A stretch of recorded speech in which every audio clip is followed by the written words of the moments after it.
Ellie, if you can't keep it together, maybe you shouldn't come home at all. The words echoed in my mind as I sat at my desk, staring blankly at the computer screen. The phone call from Officer Daniels still reverberated through my head, dulling my senses. I'm so sorry, Mrs. Parker, but there's been an accident. Your parents, they didn't survive. I hung up, choking on my tears. My parents, on their way to the Grand Canyon for their annual road trip, gone in an instant. I fumbled for my phone, dialing my husband, Mike. Mike, I need you. My parents. My voice cracked. Ellie, I'm in the middle of a meeting. Can't this wait? Mike's irritation pierced through the line. They're dead, Mike. My parents are dead. I sobbed, clutching the phone like a lifeline. Silence. Then, with a sigh, Ellie, if you can't keep it together, maybe you shouldn't come home at all. He hung up. Stunned, I dropped the phone. The hum of the office felt distant as I rushed out, barely noticing my colleagues' concerned glances. The drive home was a blur. When I arrived, Mike was already there, standing in the kitchen. Ellie, you're blowing this out of proportion, he said, barely looking up. My parents just died, I shouted. How can you be so cold? Look, it's not my fault. You need to handle this better. He snapped back, turning away to avoid my gaze. I retreated to our bedroom, tears streaming down my face. Memories of my parents flooded in. Thanksgivings, road trips, their laughter. Everything was shattered. I felt alone, misunderstood, even in my own home. Later that night, after putting our daughter Lizzie to bed, I approached Mike again. We need to talk about the funeral. I have a big project due. I might not make it, he said flatly, tapping on his laptop. Can't you see what I'm going through? My voice trembled, anger mixing with grief. Ellie, I'm tired. We'll talk tomorrow. And with that, he walked out, leaving me alone with my pain. Sleep was impossible. Every time I closed my eyes, I saw their faces, heard their voices. By morning, I was numb. I typed out the obituary, made funeral arrangements, all while Lizzie asked why Grandma and Grandpa weren't coming back. I couldn't find the words to explain. Days passed, blending into a haze. The neighborhood sympathy offered little comfort. Everyone's questions, their pitying looks, made it worse, and Mike's indifference was a knife twisting deeper into my heart. The day of the funeral, I dressed Lizzie in her best dress. Why isn't Daddy coming? She asked quietly. He has work, sweetheart, I managed to say, trying to keep my voice steady for her sake. At the funeral, standing beside the caskets, I felt utterly hollow. Friends and family offered condolences, but I barely registered their presence. Cheryl, Mike's mother, approached me with a look of forced sympathy. Such a tragedy, she said, her voice dripping with insincerity. Have you thought about the inheritance? It might help with expenses. I stared at her, disbelief blending with fury. My parents just died. How can you talk about money? I'm just being practical, dear. Someone has to be, she replied, patting my shoulder in a mock display of comfort. Her words left me even more broken. Cheryl never cared about anyone but herself and her son. That night, I sat in the dark, my resolve hardening. My parents deserved justice, and I wouldn't let Mike's apathy or his mother's greed tarnish their memory. It was time to face the harsh reality of my life and take control. As the moonlight filtered through the window, I made a silent vow. Things would change. I would not let their deaths be in vain, and I would not remain trapped in this loveless, uncaring marriage any longer. The days leading up to the funeral were a blur of paperwork and phone calls. I spent every moment arranging services, choosing flowers, coordinating with the funeral home. Mike remained distant, claiming work obligations kept him busy. The weight of his indifference crushed me. One evening, I caught him slinking into the house late. Where were you? I demanded. Work. Had to stay late, he replied, avoiding eye contact. Late again? Every night this week, Mike? My voice cracked with frustration. Ellie, I told you, it's a big project, he snapped. He brushed past me and headed to our bedroom, closing the door behind him. I stood there, feeling more alone than ever. The night before the funeral, Cheryl showed up unannounced. She breezed into the living room, her perfume overwhelming. Ellie, how are you holding up? She asked, her tone insincere. Doing what I can, I replied, keeping my eyes on the carpet. Cheryl's gaze shifted to the closed bedroom door. Where's Mike? Still working, I said through gritted teeth. That man works too much, she tutted, then turned her attention back to me. So have you decided what's happening with their estate? I clenched my fists. Cheryl, it's not the time. Don't be so emotional, Ellie. This is about practicality, she said, her voice cool. My parents are gone, Cheryl. I can't think about money right now, I replied, barely holding back tears. Well, you need to. Mike and Lizzie need security, she continued, as if she wasn't intruding on my grief. Mike and Lizzie are not my immediate concern, I snapped, standing my ground. She huffed, clearly displeased. Fine, Ellie, but don't take too long. This is important for the family. As soon as she left, I collapsed onto the couch, the weight of everything suffocating me. Mike's absence, Cheryl's greed, the loss of my parents. It was too much. I needed to stay strong for Lizzie, but my resolve was slipping. The funeral day arrived, gray and somber. I dressed in black, every motion robotic. Lizzie clung to my side, sensing the gravity of the day, even if she didn't fully understand. As we approached the church, Mike's car was nowhere to be seen. He had promised to meet us there, but the empty space felt like a slap. Inside, the service began. The minister spoke kind words about my parents, but all I could think about was Mike's empty seat. When it was my turn to speak, I choked back tears just looking at the sea of sympathetic faces. Afterward, at the reception, Cheryl approached again. You need to think about Lizzie's future, she said, cornering me by the refreshment table. I'm trying to get through today, I said, my voice breaking. Ellie, you're the mother now. You have responsibilities, she lectured, her eyes hard. I'm well aware of my responsibilities, Cheryl, I replied sharply, barely containing my anger. Her face twisted in disapproval. You're making this harder than it needs to be, she muttered before walking away. Standing there, surrounded by people, yet utterly alone, something inside me hardened. Mike's coldness, Cheryl's incessant greed, these weren't just inconveniences. They were part of a larger problem, a toxic burden I didn't need to carry. I looked down at Lizzie, her innocent face looking up at me. For her sake, I knew I had to act. I couldn't rely on Mike or endure Cheryl's manipulation any longer. My parents' death had shattered my world. Now I had to rebuild it, stronger for both of us. It was time to make some changes, and I knew exactly where to start. As days turned into weeks after the funeral, I noticed Mike's absences becoming more frequent and his excuses thinner. Each late-night return chipped away at the fragile remnants of our marriage. One evening, while Lizzie was engrossed in her homework, I cornered him in the kitchen. Where have you been, Mike? I asked, my voice steady. Work, Ellie. I told you, he replied, avoiding eye contact as he rummaged through the fridge. Work? Really? I crossed my arms. You smell like cheap perfume. He froze, then turned to face me, his expression hardening. You're imagining things. Maybe you should get help. I scoffed, fury boiling up. Don't turn this on me. I know something's going on. You're paranoid, he snapped, grabbing a soda and slamming the fridge door shut. I watched him walk away, a decision forming in my mind. If he wouldn't come clean, I'd find out myself. I had to know the truth for my and Lizzie's sake. The next day I made a call to a private investigator. Hello, Mr. Harris. I need to find out what my husband's up to, I explained, feeling a mix of desperation and resolve. Mr. Harris was efficient. Within a week, he had gathered enough evidence to fill a small folder. We met in a nondescript cafe, him sliding the folder across the table. You were right to suspect, Mrs. Parker. He's been seeing a woman named Kim Blackwood. She works at a local bar. My heart pounded as I flipped through the photographs. Mike with Kim, laughing, holding hands, even kissing in public. Betrayal stabbed at me, but I forced myself to remain calm. Thank you, Mr. Harris, I said, my voice steady. I'll take it from here. That night, I confronted Mike when he finally showed up. Care to explain these? I tossed the folder onto the couch. His eyes widened as he saw the contents. Ellie, I can explain, he stammered. Explain what? That you've been lying to me? Cheating on me? My voice rose with each word. It's not what it looks like, he muttered, but his voice lacked conviction. Really? Because it looks like you've been with her for months, I shot back, my anger giving me strength. Work's been stressful, Ellie. You've been so distant.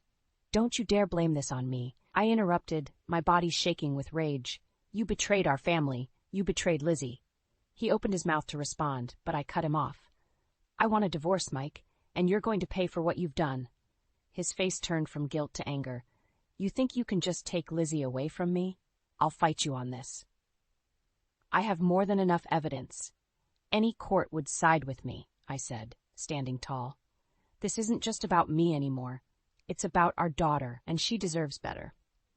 Mike stormed out, slamming the door behind him. I stood there, breathing heavily, the house silent except for the ticking of the clock. Lizzie was asleep upstairs, unaware of the storm that had just erupted. The next morning, I began gathering more evidence, financial records, text messages, anything that would secure my case. Each piece of proof was another step toward freeing myself and protecting Lizzie. I contacted a lawyer, determined to proceed strategically. "We have a strong case," the lawyer assured me. "With the evidence you've provided, we can ensure full custody and a hefty alimony. Your husband won't stand a chance." Hearing those words bolstered my resolve. This wasn't just about ending a marriage. It was about reclaiming my life and safeguarding Lizzie's future. I was ready to fight, and I wouldn't back down until justice was served. I sat in the lawyer's office, the divorce papers in front of me. My hands felt steady as I signed each page. My attorney, Mrs. Grant, gave a nod of approval. "We've got a strong case, Ellie. Present these to Mike and he'll realize he can't win." Leaving the office, I felt a strange mix of determination and dread. I drove straight home, needing to confront Mike immediately, armed with the legal documents and unshakable resolve. He was sitting on the couch, watching TV, seemingly oblivious to the storm brewing. "Mike, we need to talk," I said, standing in front of him, blocking the screen. He looked up, irritated. "What now, Ellie?" I tossed the papers onto his lap. "These. Sign them." He glanced at them, his face slowly turning red as he realized what they were. "Divorce papers? You've got to be kidding me." He stood up, towering over me. "I'm done, Mike. I want out. And I'm taking Lizzie with me," I replied, not backing down. His face twisted in anger. "You think you can just walk away and take my daughter? I'll fight this. I'll ruin you, Ellie. You'll never get custody." "I've got plenty of evidence to prove you're unfit," I shot back. "Your affair, your neglect, I'll make sure the court sees it all." He laughed, a cold, bitter sound. "You really think you can beat me? I'll drag you through the mud. I'll make sure everyone knows you're the unstable one. You won't have a leg to stand on." "Do what you want, Mike. I'm not backing down. Lizzie deserves better than this toxic environment." "You think you're some kind of hero?" "You're nothing without me, Ellie," he sneered. I felt a surge of anger. "I'm stronger than you think, and I'll prove it. Sign the papers, Mike, or I'll see you in court." For a moment we stood there, glaring at each other. Finally, he snatched the papers and threw them to the ground. "This isn't over, Ellie. Not by a long shot." I picked up the papers, my resolve strengthened by his threats. "We'll see about that." Over the next week, Mike's threats became more intense. He called me at all hours, leaving angry voicemails. He showed up at my job, trying to cause scenes, but my coworkers helped keep him at bay. It was exhausting, but I refused to let him see me falter. One evening, I heard him on the phone with his mother. "She's trying to ruin me, Mom. I need to find a way to take Lizzie away from her." Cheryl's voice came through, sharp and manipulative. "We'll fight this together, Mike. She won't stand a chance against us."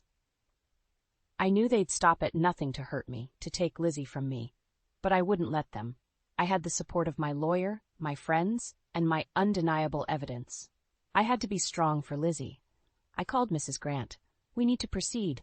His threats are escalating." "We'll move quickly," she assured me. "Stay strong, Ellie. We've got this." The next morning, Mike received an official notice to appear in court. His fury was evident as he stormed into the house, waving the papers. "You think you can win this?" "Yes," I replied simply, "because it's the truth." "This is war, Ellie," he spat, throwing the papers at my feet. "So be it," I said, standing firm. For Lizzie, for my parents' memory, and for myself, I would not back down.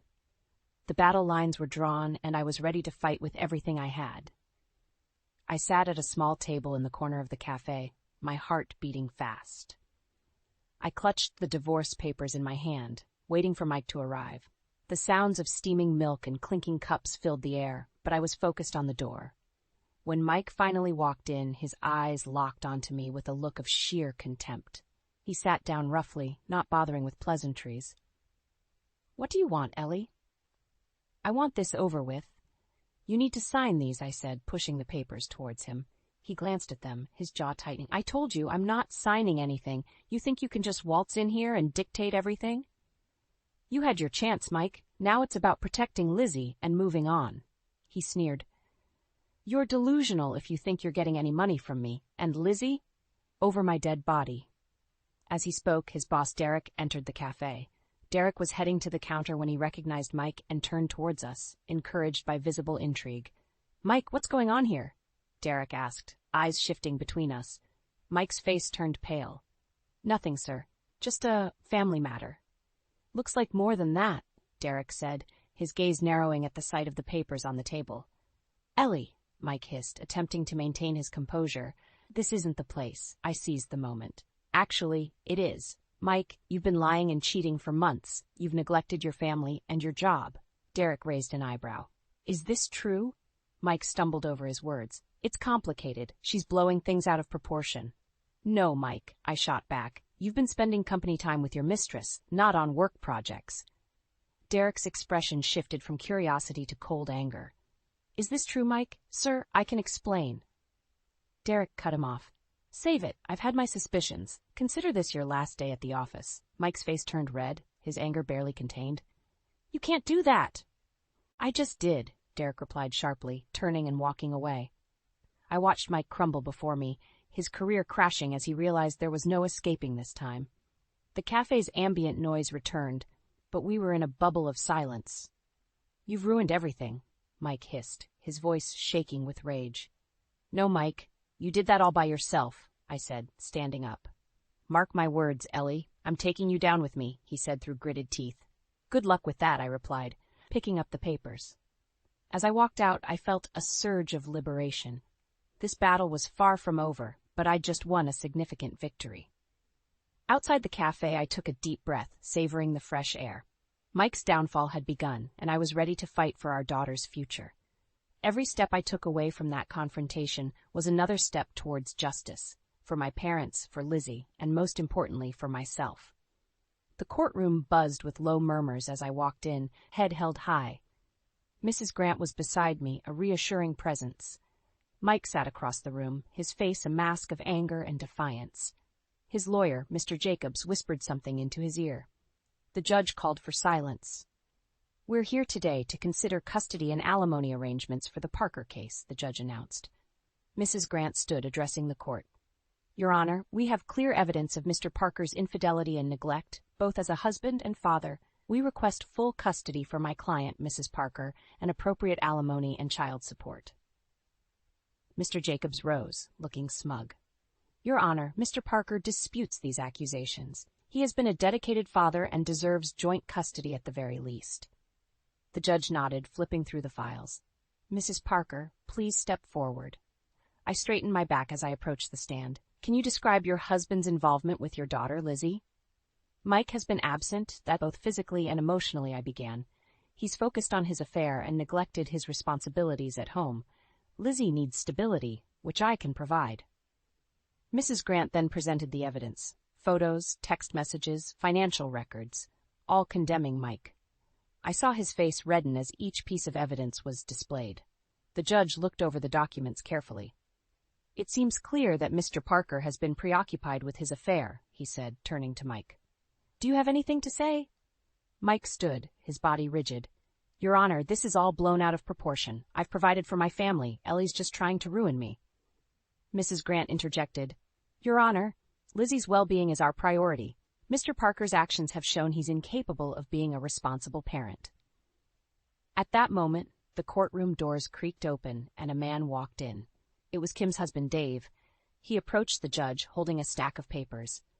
Your Honor, if I may, Dave said, his voice steady despite the tension in the air.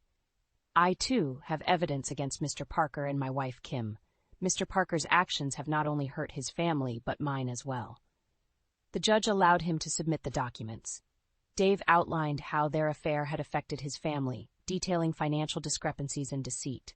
The courtroom listened intently, the atmosphere thick with tension. After a thorough review, the judge spoke. Mr. Parker, given the overwhelming evidence, I rule in favor of Mrs. Parker. She is granted full custody of Lizzie and significant alimony and child support. Mike's face registered defeat. This isn't fair, he muttered under his breath. The judge continued. Furthermore, these financial records suggest potential fraud. This will be investigated separately. I felt a wave of relief wash over me. As the proceedings concluded, Mike shot me a venomous look. "This isn't over, Ellie." I met his gaze, unflinching. "Yes, it is, Mike. Yes, it is." Outside the courtroom, Dave approached me. "I'm sorry for everything. Let's make sure they pay for what they've done." "Agreed," I said, feeling a sense of camaraderie. As I walked to my car, I called Mrs. Grant. "Thank you for everything. What's next?" "We'll finalize the paperwork, and then we'll look into those hidden accounts your investigator found," she replied. I nodded, determination burning within me. This battle was almost won, but the war wasn't over. Mike's deceit would lead to his downfall, and I was prepared for the next fight. With Lizzie by my side, there was nothing that could break me now. The knock on my door was sharp and insistent. I opened it to find a stern-faced detective holding a warrant. "Mrs. Parker, may we come in?" I stepped aside, heart pounding. "What is this about?" The detective nodded to his partner. "We're here to search for documents related to Mr. Parker's offshore accounts. We have reason to believe he's been hiding assets." My mind raced.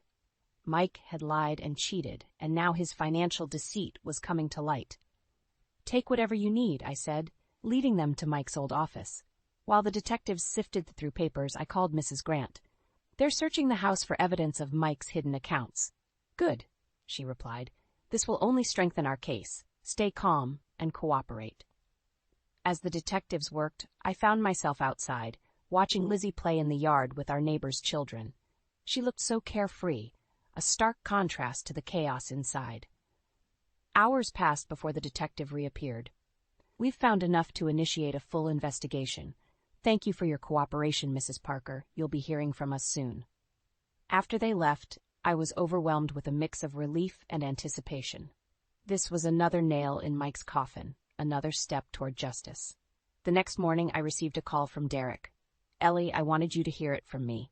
Mike's been arrested for fraud. The company's pressing charges." I closed my eyes, absorbing the news. "Thank you for letting me know, Derek." "This was inevitable," he sighed. "He crossed too many lines. Take care, Ellie." Mike's arrest unleashed a media frenzy. Cameras and reporters swarmed our neighborhood, seeking a statement. I kept a low profile, focusing on Lizzie and the life we were rebuilding. One evening, as I tucked Lizzie into bed, she looked up at me with wide eyes. "Mommy, is Daddy coming home?" I brushed her hair gently. "Not for a while, sweetheart, but you have me, and that's all we need right now." She nodded, trusting and innocent. "Okay, Mommy, I love you."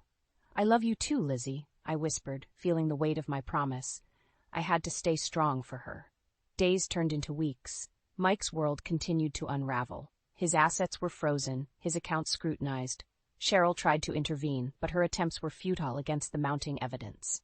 I received a call from Kim one afternoon. "Ellie, it's Kim. Can we talk?" I hesitated, but curiosity and a need for closure prompted me. "Fine, come over." When she arrived, she looked worn. "I'm sorry for everything," she began, her voice shaky. "I didn't realize the extent of Mike's lies. He's ruined my life, too." I studied her, seeing the guilt and regret. "So what do you want from me?" "I just wanted to apologize and offer my support. What he did to both of us is unforgivable." I nodded, feeling a strange sense of solidarity with her. "Thank you, Kim, but Mike's actions have consequences, and we both have to live with that." As she left, I felt a weight lift from my shoulders. Closure was coming, slowly but surely. Weeks later, the court verdict was in. Mike was found guilty of fraud and embezzlement. He faced years in prison, his reputation shattered, his life in ruins. Cheryl's health declined rapidly, and she moved into a care facility. Mike's network of lies had collapsed entirely. One afternoon, as Lizzie and I were playing in the yard, the sun shining brightly, I realized we had reached a turning point. "Mommy, are we okay now?" Lizzie asked, her innocence refreshing. "We are, Lizzie. We're better than okay," I said, scooping her into my arms. "This is our fresh start." She giggled, her laughter a sweet balm to my weary soul. For the first time in a long while, I felt the stirrings of hope. Our future was bright, untouched by the shadows of the past. Mike's downfall was complete, and in its wake we would rebuild, stronger than ever. The move to California was hectic but liberating. Lizzie and I left the shadows of our old life behind, embracing a fresh start. Our new home, a cozy bungalow bathed in sunshine, felt like hope personified. On the first day at her new school, Lizzie was nervous. "Do you think they'll like me, Mom?" I knelt to her level, brushing a lock of hair behind her ear. "They'll love you, Lizzie. Just be yourself." We walked into the school together, the hallways bustling with students. Mrs. Thompson, Lizzie's teacher, greeted us warmly. "We're so happy to have Lizzie join us." I watched Lizzie blend into her new classroom, her face lighting up with curiosity and excitement. I left, feeling lighter, hopeful for the first time in a long while. At my new job, the environment was invigorating. I dove into projects, the creativity and challenge renewing my spirit. My coworkers were friendly, and Jack, the head of our team, was especially kind. One afternoon, Jack invited me to lunch. We walked to a nearby cafe, the air filled with the scent of fresh coffee and pastries. "So how are you settling in?" Jack asked, his eyes warm and inviting. "Better than I expected. It's been a rocky year, but I feel like we're finally finding our footing," I replied. Jack nodded, his expression understanding. "New beginnings can be tough, but you seem strong. Lizzie's lucky to have you." "Thanks, Jack. It means a lot," I said, feeling a connection growing. Days turned into weeks. Lizzie thrived at school, making friends and excelling in her classes. Her laughter filled our home, a sweet reminder of our resilience. I found myself looking forward to work, where Jack's presence became a comforting constant. One Friday evening, Jack invited us over for a barbecue. "Bring Lizzie. It'll be fun," he said with a smile. At Jack's house, Lizzie played in the yard with his dog, her laughter echoing through the air. Jack and I stood by the grill, the smell of sizzling burgers making me feel at home. "You've created such a warm place here," I remarked, watching Lizzie chase the dog. "It's important to have a sanctuary," Jack replied, his tone sincere. "Everyone needs a safe place to heal." We sat on the patio, the evening turning cool. Jack turned to me, his expression thoughtful. "Ellie, I've seen the strength it's taken to get where you are. You're incredible." I felt a blush creeping up my cheeks. "It's been a journey, but I couldn't let Mike's actions define us." "He doesn't deserve a second thought," Jack said firmly. "You and Lizzie deserve all the happiness in the world." As the night wrapped around us, I realized how much I had healed. Jack's kindness, Lizzie's laughter, our new life, it was more than I had hoped for. A few weeks later, as Lizzie and I walked along the beach, hand in hand, she looked up at me. "Mommy, do you think Daddy is sorry for what he did?" I paused, looking at the horizon. Maybe. But what matters now is that we're happy. We're free to be ourselves. She nodded, her eyes bright. "I love our new life." "Me too, Lizzie," I said, squeezing her hand. "Me too." The sun set, casting a golden glow over the waves. I felt a deep sense of peace. Our past was behind us, replaced by a future filled with promise. Mike's deceit and cruelty no longer dictated our lives. We were free, resilient, and ready to embrace whatever came next. The journey had been long and painful, but it led us to this moment of pure, unadulterated happiness. And for that, I was profoundly grateful.